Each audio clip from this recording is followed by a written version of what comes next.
Hi hello guys, ಎಲ್ಲ ನನ್ನ S S C G D S ಫ್ರೆಂಡ್ಸ್ಗೆ, ಅದರ ಜೊತೆಗೆ M T S, C G L, C H S ಎಲ್ಗೆ ತಯಾರಿಯನ್ನು ಮಾಡಿರ್ತಕ್ಕಂಥ ಎಲ್ಲ ನನ್ನ ಎಸ್ ಎಸ್ ಸಿ ಎಸ್ ಫ್ರೆಂಡ್ಸ್ಗೆ ಗುಡ್ ನ್ಯೂಸ್. ಒಂದು ಏನಪ್ಪ ಅಂತಂದರೆ, ಆಲ್ರೆಡಿ ಈ ಇನ್ಫಾರ್ಮೇಷನನ್ನು ತಿಳ್ಕೊಂಡಿದ್ದೀರಾ ಅಂತ ಅಂದ್ಕೊಳ್ತಾ ಇದ್ದೀನಿ. ಸೊ ನನಗೆ ಬಿಜಿ ಇರುವ ಕಾರಣದಿಂದ ಯಾವುದು ಕೂಡ ಇನ್ಫಾರ್ಮೇಷನನ್ನು ಕೊಡೋಕೆ ಆಗಿರಲಿಲ್ಲ. ಸೊ ಎಲ್ಲರಿಗೂ ಕೂಡ ನನ್ನ ಕೇಳಿದ್ರೆ ಸಾರಿ. ಓಕೆ, ನಾನು ಕೊಡ್ತಾ ಇದ್ದೀನಿ ಈಗ S S C G D S S ಸಿಯಲ್ಲಿ ಕಾಲ್ ಫಾರ್ಮ್ ಆಗಿರ್ತಕ್ಕಂಥ ವೇಕೆನ್ಸಿಗಳ ಕ್ಯಾಲೆಂಡರನ್ನು ಅಪ್ಡೇಟ್ ಕೂಡ ಮಾಡಿದಾರೆ. ಮೊದಲಿಗೆ ಏನು ಕ್ಯಾಲೆಂಡರ್ ಇರ್ತಲ್ಲ, ಸೊ ಅದೇ ಕ್ಯಾಲೆಂಡರನ್ನು ಒಂದು ಸ್ವಲ್ಪ ಚೇಂಜಸ್ ಕೂಡ ಮಾಡಿದಾರೆ.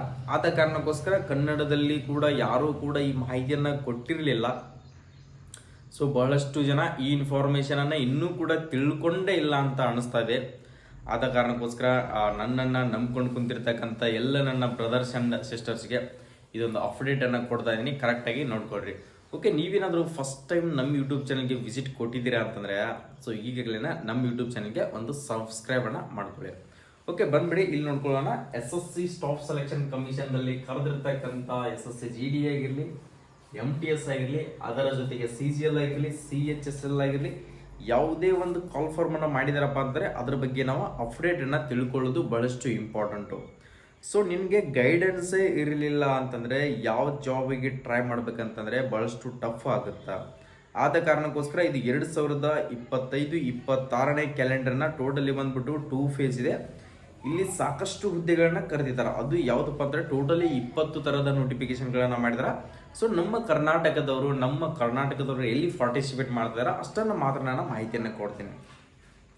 First of all S S C G D target ಹೀಗಿದೆ. ಎಲ್ಲರದ್ದು ಕೂಡ ಎಸ್ ಎಸ್ ಸಿ ಜಿ ಡಿಯಲ್ಲಿ ಟಾರ್ಗೆಟನ್ನು ಇಟ್ಟಿರ್ತಕ್ಕಂಥವ್ರಿಗೆ ಕಾಲ್ ಫಾರ್ಮ್ ಯಾವಾಗಿದೆ, ಅಪ್ಲಿಕೇಶನ್ ಸ್ಟಾರ್ಟ್ ಯಾವಾಗ, ಮತ್ತು ಕ್ಲೋಸ್ ಡೇಟ್ ಯಾವಾಗ, ಎಕ್ಸಾಮ್ ಕೂಡ ಯಾವಾಗ ನಡೀತದೆ ಅಂತ ಹೇಳಿ ಇನ್ಫಾರ್ಮೇಷನನ್ನು ಕೊಡ್ತೀನಿ, ಕರೆಕ್ಟಾಗಿ ತಿಳಿದುಕೊಳ್ಳಿ.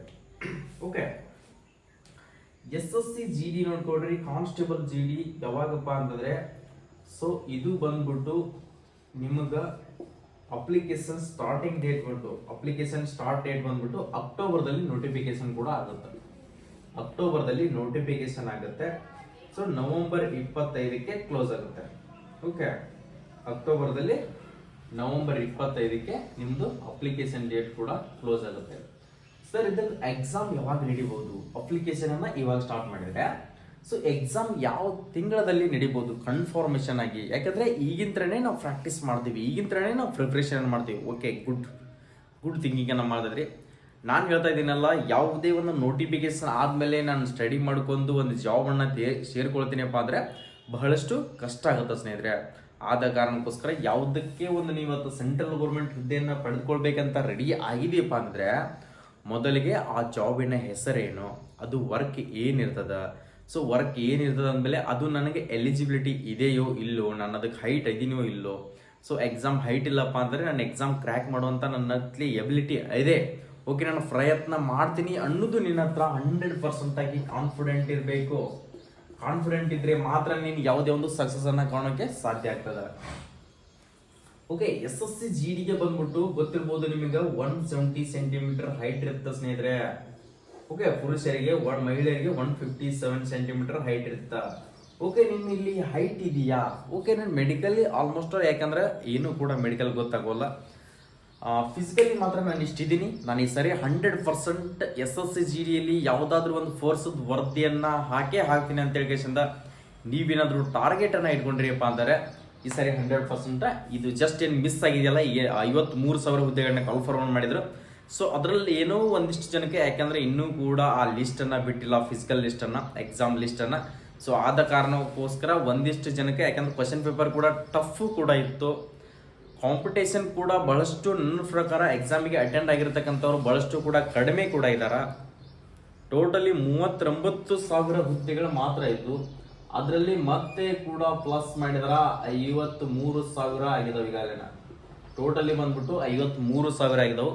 ಆದ ಕಾರಣಕ್ಕೋಸ್ಕರ ಈ ಸರಿನೂ ಕೂಡ ಕಾಲ್ಫಾರ್ಮ್ ಪ್ರತಿ ವರ್ಷನೂ ಕೂಡ ವೇಕೆನ್ಸಿಗಳು ಕಡಿಮೆ ಆಗೋದಿಲ್ಲ, ಅಷ್ಟಂಕಿ ಇದ್ದೇ ಇರ್ತಾವೆ. 35,000 ಮಟ್ಟ. ಇನ್ನು ಯಾಕಂದ್ರೆ ಪ್ರೆಸೆಂಟ್ ಏಜ್ ಇದ್ದವರು, ಸರ್ ನಾನು ಯಾಕಂದ್ರೆ ಅಗ್ನಿವೀರದಲ್ಲಿ 4 ವರ್ಷ ಇದೆ ಅಂತ ಹೇಳ್ಕೆಂದ ಎಷ್ಟೋ ಜನ ಬಿಡ್ತಾ ಇದ್ದಾರೆ. ಅದು ಬಿಡೋದು ಕೂಡ ರಾಂಗು. ಯಾವ್ದು ಜಾಬ್ ಸಿಗುತ್ತಲ್ಲ ಅದನ್ನ ಮೊದಲು ಒಳಗಡೆ ಸೇರ್ಕೊಳಕ್ಕೆ ಟ್ರೈ ಮಾಡ್ರಿ.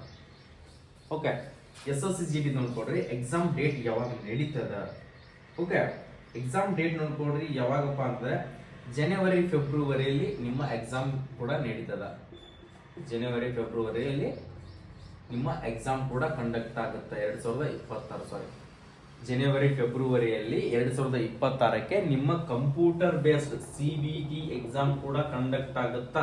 ಸೊ ಟೋಟಲಿ ಬಂದ್ಬಿಟ್ಟು 80 ಕ್ವಶನ್ಸ್ ಗಳಿರ್ತಾವು, 160 ಮಾರ್ಕ್ಸ್ ಕೂಡ ಇರ್ತದ. ಎಕ್ಸಾಮಿಗೆ 1 ಅವರ್ ಟೈಮಿಂಗ್ ಕೂಡ ಇರ್ತೈತಿ. ಆದ ಕಾರಣಕ್ಕೋಸ್ಕರ ಪ್ರತಿ ಒಂದು ಕ್ವಶನ್ಗೆ 2 ಮಾರ್ಕ್ಸ್ ಕೂಡ ಇರ್ತಾವ. ಅದು ನಮ್ಮ ಅಚ್ಚುಕಟ್ಟಾಗಿ ಕನ್ನಡದಲ್ಲೇನೆ ಎಕ್ಸಾಮ್ ಕೂಡ ಇರ್ತದ. ಟೋಟಲಿ ಇದು 3ನೇ ಬ್ಯಾಚ್ ಅನ್ಸುತ್ತೆ, 2ನೇ ಬ್ಯಾಚ್. ಸೊ ಆದ ಕಾರಣಕ್ಕೋಸ್ಕರ ಪ್ರಯತ್ನವನ್ನ ಮಾಡಕ್ಕೆಲ್ಲ ಈಗಿಂತ್ರನೇ ಟ್ರೈ ಮಾಡಿ. ಓಕೆ, ನೋಟಿಫಿಕೇಶನ್ ಅಕ್ಟೋಬರ್ದಲ್ಲಿ ಇದೆ ತಾನೆ, ಅಕ್ಟೋಬರ್ದಲ್ಲಿ ಅಪ್ಲಿಕೇಶನ್ ಸ್ಟಾರ್ಟ್ ಆಗುತ್ತಾನೆ, ಈಗಿಂತ್ರನೇ ಸ್ಟಾರ್ಟ್ ಮಾಡ್ಕೊಡ್ರಿ ಸ್ಟಡಿಯನ್ನ.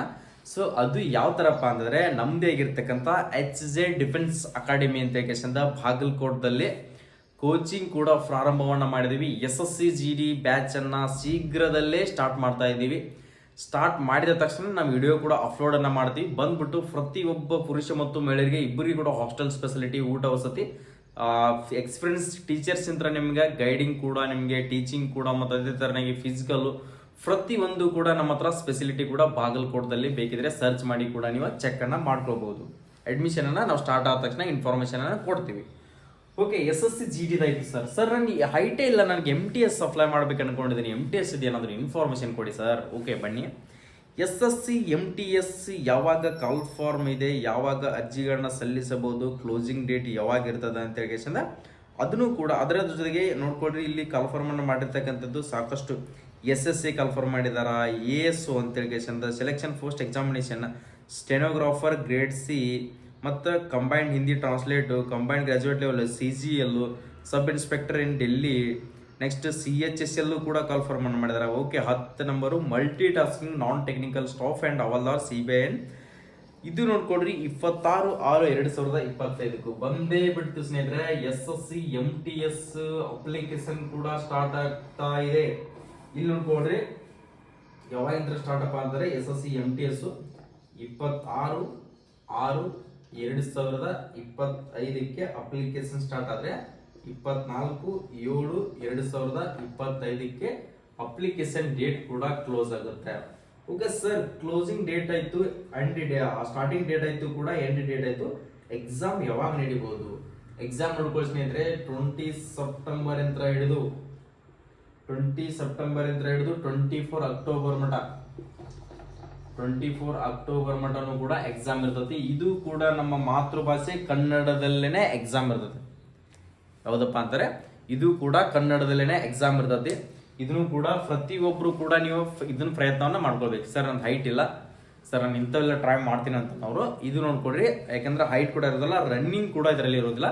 ಎಕ್ಸಾಮ್ ಏನಾದರೂ ಇದನ್ನ ಕ್ರ್ಯಾಕ್ ಮಾಡಿದ್ರೆ 100% SSCಯಲ್ಲಿ MTS ನಲ್ಲಿ, ಸೊ ಇದರಲ್ಲಿ ಡಿಫೆನ್ಸ್ ನಲ್ಲಿ ಕೊಡ್ತಾರ, ಸ್ಟೇಟ್ ಗೌರ್ಮೆಂಟ್ ಅಲ್ಲಿ ಕೂಡ. ಯಾಕಂದ್ರೆ ಕೊಡೋದು ಸೆಂಟ್ರಲ್ ಗೌರ್ಮೆಂಟೇ, ಬಟ್ ನಿಮ್ದು ಡ್ಯೂಟಿ ಸಾಕಷ್ಟು ತದಲ್ಲಿ ಇದು MTS ಅಂತ ಹೇಳಿ ಕೊಡ್ತಾರ ಸ್ನೇಹಿತರೆ. ಓಕೆ, ಪ್ರತಿಯೊಬ್ರು ಕೂಡ ಇದನ್ನು ಪುರುಷ ಮತ್ತು ಮಹಿಳೆಯರಿಗೆ ಒಂದು ಬೆಸ್ಟ್ ಆಪರ್ಚುನಿಟಿ. ಇದು ಆಫೀಸಿಯಲಿ ವರ್ಕ್ ಮಾಡ್ತೀನಿ ಅನ್ನೋರಿಗೆ SSC MTS ಅನ್ನ ಪ್ರತಿಯೊಬ್ರು ಕೂಡ ಅರ್ಜಿಗಳನ್ನ ಸಲ್ಲಿಸ್ಕೊಡ್ರಿ. ನೆಕ್ಸ್ಟ್ ಅದೇ ತರನಾಗಿ SSC ಡೆಲ್ಲಿ ಪೊಲೀಸ್ ಅಂತ ಹೇಳಿ ಕಾಲ್ ಫಾರ್ಮ್ ಮಾಡ್ತಾರಲ್ಲ ಸರ್, ಅದು ಯಾವಾಗ? ಇಲ್ಲಿ ನೋಡ್ಕೊಡ್ರಿ, ಕಾನ್ಸ್ಟೇಬಲ್ ಡ್ರೈವರ್ ಅಂತ ಹೇಳಿ ಡೆಲ್ಲಿ ಪೊಲೀಸ್ ನಲ್ಲಿ, ಅದು ಕೂಡ ಜುಲೈ ಮತ್ತು ಸೆಪ್ಟೆಂಬರ್ದಲ್ಲಿ ಅದು ಕೂಡ ಕಾಲ್ ಫಾರ್ಮ್ ಆಗಿದೆ. ಎಕ್ಸಾಮ್ ಡೇಟ್ ಬಂದ್ಬಿಟ್ಟು ನವೆಂಬರ್ ಡಿಸೆಂಬರ್ದಲ್ಲಿ ಅದು ಕೂಡ ಎಕ್ಸಾಮ್ ಇರ್ತದೆ ಸರ್. ಅದೇ ತರನಾಗಿ ಹೆಡ್ ಕಾನ್ಸ್ಟೇಬಲ್ ಡೆಲ್ಲಿ ಪೊಲೀಸ್ ಅದು ನೋಡ್ಕೊಡ್ರಿ, ಜುಲೈ ಸೆಪ್ಟೆಂಬರ್ದಲ್ಲಿ ಅದು ಕೂಡ ಎಕ್ಸಾಮು, ನವೆಂಬರ್ ಡಿಸೆಂಬರ್ದಲ್ಲೇ ಎಕ್ಸಾಮ್ ಇರ್ತದೆ. ಅದರ ಜೊತೆಗೆ ಡೆಲ್ಲಿ ಪೊಲೀಸ್ನಲ್ಲಿ ಕಾನ್ಸ್ಟೇಬಲ್ ಹುದ್ದೆಗೆ ಪುರುಷ ಮತ್ತು ಮಹಿಳೆಯರಿಗೆ ಇಬ್ಬರಿಗೆ ಕೂಡ ಇದೊಂದು ಬೆಸ್ಟ್ ಅಪರ್ಚುನಿಟಿ. ಪ್ರತಿ ವರ್ಷನೂ ಕೂಡ ಕಾಲ್ ಫಾರ್ಮ್ ಆಗುತ್ತೆ. ಈ ವರ್ಷನೂ ಕೂಡ ಇದು ಕಾಲ್ ಫಾರ್ಮ್ ಆಗ್ತದೆ. ಅದು ಯಾವಾಗಪ್ಪ ಅಂತಂದ್ರೆ ಜುಲೈ ಸೆಪ್ಟೆಂಬರ್ದಲ್ಲಿ ಕಾಲ್ ಫಾರ್ಮ್ ಆಗುತ್ತೆ. ಎಕ್ಸಾಮ್ ಬಂದ್ಬಿಟ್ಟು ನವೆಂಬರ್ ಡಿಸೆಂಬರ್ದಲ್ಲಿ ಕೂಡ ಎಕ್ಸಾಮ್ ಕೂಡ ಇರ್ತದೆ. ಇಂಥವೆಲ್ಲ ಅಪ್ಲಿಕೇಶನ್ಗಳನ್ನ ಹಾಕೊಡ್ರಿ, ಇನ್ನೂ ಸಾಕಷ್ಟು ಇದಾವೆ. ಸೊ ಆ PDF ಅನ್ನ ನಾನು ಟೆಲಿಗ್ರಾಮ್ದಲ್ಲಿ ನಿಮ್ಗೆ ಅಪ್ಲೋಡ್ ಅನ್ನ ಮಾಡಿರ್ತೀನಿ, ಹೋಗಿ ಚೆಕ್ ಅನ್ನ ಮಾಡ್ಕೊಡ್ರಿ. ಇಂಥವೆಲ್ಲ ಅಪಾರ್ಚುನಿಟಿಗಳನ್ನ ಯಾವತ್ತೂ ಮಿಸ್ ಮಾಡ್ಕೊಳಕ್ ಹೋಗ್ಬೇಡ್ರಿ. ಯಾಕಂದ್ರೆ ಜಸ್ಟ್ ಈಸಿ ಆಗಿರ್ತಕ್ಕಂಥ ಜಾಬ್ಗಳನ್ನ ಮಾತ್ರ ಸರ್ಚ್ ಮಾಡ್ತಾ ಇರ್ತೀರಿ. ಸೊ ಇವು ಕೂಡ ನಿಮ್ಗೆ ಇಲ್ಲಿ ಇದಾವು. ಓಕೆ, ಇದು ಫಾರ್ಮಸಿಯಲ್ಲಿ ಕರೆಕ್ಟಾಗಿ ಅಚ್ಚುಕಟ್ಟಾಗಿ ನಡೀತಿರ್ತಕ್ಕಂಥದ್ದು. SSCಯಲ್ಲಿ ಸ್ಟಾಫ್ ಸೆಲೆಕ್ಷನ್ ಕಮಿಷನ್ದಲ್ಲಿ ಪ್ರತಿಯೊಂದು, ಯಾಕಂದ್ರೆ 10th ಬೇಸ್ ಅಂತ ಹಿಡಿದು ಡಬಲ್ ಡಿಗ್ರಿ ಕಂಪ್ಲೀಟ್ ಆದವ್ರಿಗೆ ಕೂಡ ಇದರಲ್ಲಿ ಸಾಕಷ್ಟು ಅಪಾರ್ಚುನಿಟಿಗಳು ಇದರಲ್ಲಿ ಇದಾವು. ಓಕೆ, ಇವು ನಾವು ಕೊಡ್ತಿರ್ತಕ್ಕಂಥ ಮಾಹಿತಿಗಳು ಅಚ್ಚುಕಟ್ಟಾಗಿ ನಿಮ್ಗೆ ಕನ್ನಡದಾಗ ಬೇಕಾಗಿತ್ತಪ್ಪ ಅಂದರೆ ಹಿಂದಿ ಇಂಗ್ಲೀಷ್ನಲ್ಲಿ ಸಾಕಷ್ಟು ಇನ್ಫಾರ್ಮೇಷನ್ಗಳು ಸಿಗ್ತಾನೆ ಇರ್ತಾವೆ. ಆದರೆ ಕನ್ನಡದಲ್ಲೇನೆ ಮಾಹಿತಿಗಳನ್ನ ತಿಳ್ಕೊಳ್ಬೇಕು ಅಂದ್ಕೊಂಡಿದ್ರೆ ಸರ್ ನಮ್ಗೆ ಯಾವುದೇ ಒಂದು ವೆಬ್ಸೈಟ್ನಲ್ಲಿ ಹೋಗಿ ಸರ್ಚ್ ಮಾಡೋಕ್ಕೆ ಆಗೋದಿಲ್ಲ ಸರ್, ನಮ್ಗೆ ಒಂದು ಜಸ್ಟ್ 5 ಮಿನಿಟ್ಸ್ ನಿಮ್ಮ ವಿಡಿಯೋಗಳನ್ನು ನೋಡಿದ್ರೆ ಪ್ರತಿಯೊಂದು ಇನ್ಫಾರ್ಮೇಷನ್ ಕೂಡ ಅರ್ಥ ಆಗುತ್ತಾ ಸ್ನೇಹಿತರೆ, ಅರ್ಥ ಆಗುತ್ತಾ ಅಂತ ಹೇಳಿ ಅನ್ಕೊಂಡಿದ್ರಿಯಪ್ಪ ಅಂದರೆ ಸೊ ನಮ್ಮ ವಿಡಿಯೋ ಇಷ್ಟ ಆಗಿದ್ರೆ ಸೊ ಲೈಕ್ ಆಗಿದ್ರೆ ಒಂದು ಲೈಕ್ ಮಾಡಿ. ವಿಡಿಯೋನ ಪ್ರತಿಯೊಬ್ಬರಿಗೆ ನಿಮ್ಮ ಸ್ನೇಹಿತರಿಗೆ ವಾಟ್ಸಪ್ ಗ್ರೂಪ್, ಟೆಲಿಗ್ರಾಮ್, ಇನ್ಸ್ಟಾಗ್ರಾಮ್ ಮಾಡಿ ಪ್ರತಿ ಒಂದರಲ್ಲಿ ಕೂಡ ಈ ವಿಡಿಯೋನ ಶೇರ್ ಮಾಡ್ಕೊಳ್ಳಿ ಸ್ನೇಹಿತರೆ. ಕೆಳಗಡೆ ಕಾಣ್ತಿದೆ ನೋಡ್ಕೊಡ್ರಿ ಸಬ್ಸ್ಕ್ರೈಬ್ ಬಟನ್ ಅಂತ ಹೇಳಿ, ಈ ಸಬ್ಸ್ಕ್ರೈಬ್ ಬಟನ್ ನೀವೇನಾದ್ರೂ ಒತ್ಕೊಂಡ್ರಿಯಪ್ಪ ಅಂದ್ರೆ ಸೊ ನಾವು ಡೈಲಿ ಕೊಡ್ತಿರ್ತಕ್ಕಂಥ ಯಾವುದೇ ಒಂದು 5 ಮಿನಿಟ್ಸ್ ಇಂಪಾರ್ಟೆಂಟ್ ಟಾಪಿಕ್ ಅನ್ನ ನೀವು ತಿಳ್ಕೊಂಡು ಅದ್ರ ಬಗ್ಗೆ ನಾಲೆಜ್ ಕೂಡ ತಗೊಳ್ಬಹುದು. ನಿಮ್ಮ ಸ್ನೇಹಿತನಿಗೆ ಆದ್ರೂ ಯೂಸ್ ಆಗುತ್ತೆ, ನಿಮ್ಮ ಬ್ರದರ್ಗೆ ಆದ್ರೂ ಕೂಡ ಮಾಹಿತಿ ಕೂಡ ಯೂಸ್ ಆಗುತ್ತೆ. ಓಕೆ, ಎಲ್ಲರಿಗೂ ಕೂಡ ಆಲ್ ದಿ ಬೆಸ್ಟ್, ಒಳ್ಳೇದಾಗ್ಲಿ. ಜೈ ಹಿಂದ್, ಜೈ ಕರ್ನಾಟಕ.